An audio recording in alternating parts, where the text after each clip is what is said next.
हमारी खुदावंद यीशु की अंजील मुक़द्दस मत्ती के मुताबिक उसका 9वां बाब 32 से 38 आयत तक। एक दिन लोग एक आसेब ज़दा गूंगे को यीशु के पास लाए, और जब बदरूह निकाली गई तो गूंगा बोला, और लोगों ने ताज्जुब करके कहा कि इस्राएल में ऐसा कभी नहीं देखा गया।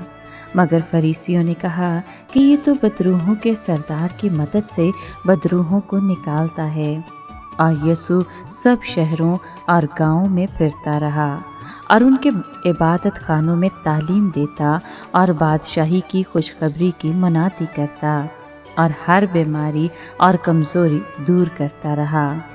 और जब उसने हजूम को देखा तो उसे उस पर तरस आया, क्योंकि वो उन भेड़ों की मानिद जिनका चरवाहा ना हो खस्ता हाल और प्रागंदा था।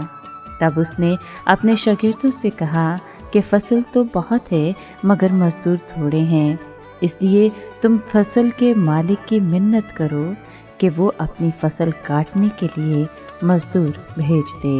पाक कलाम के पढ़े और सुने जाने पर खुदावंद की बरकत हो, खुदा का शुक्र हो। अजीज़ दोस्तों, यीशु मसीह ने तकरीबन 2 साल से मनादी के काम में दिन रात एक कर दिए थे। क्या उन्होंने सोचा कि अब उन्हें थोड़ा आराम करना चाहिए? नहीं, बल्कि उन्होंने मनादी के काम को बढ़ाने के लिए दोबारा से गलील के सब शहरों और गांवों का दौरा किया और वहां की इबादत गाहों में तालीम दी, बादशाहत की खुशखबरी की मनादी की और हर तरह की बीमारी और मर्ज को ठीक किया। इस दौरे पर उन्होंने जो कुछ देखा, इससे मनादी के काम में तेज़ी लाने की ज़रूरत नुमायाँ हो गई। वो ऐसे लोगों से मिले जिनको खुदा के कलाम से तसल्ली की बड़ी ज़रूरत थी। ये लोग ऐसी भीड़ों की तरह थे जिनका कोई चरवाहा नहीं था। वो बेबस थे और उनको तंग किया जा रहा था।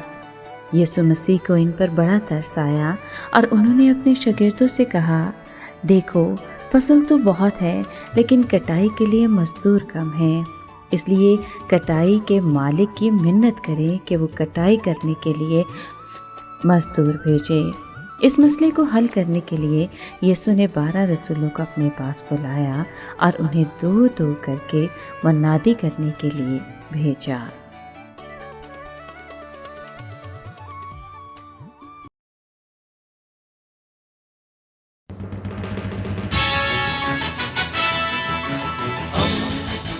दोस्ती का पैगंबर, रेडियो वेरितास एशिया।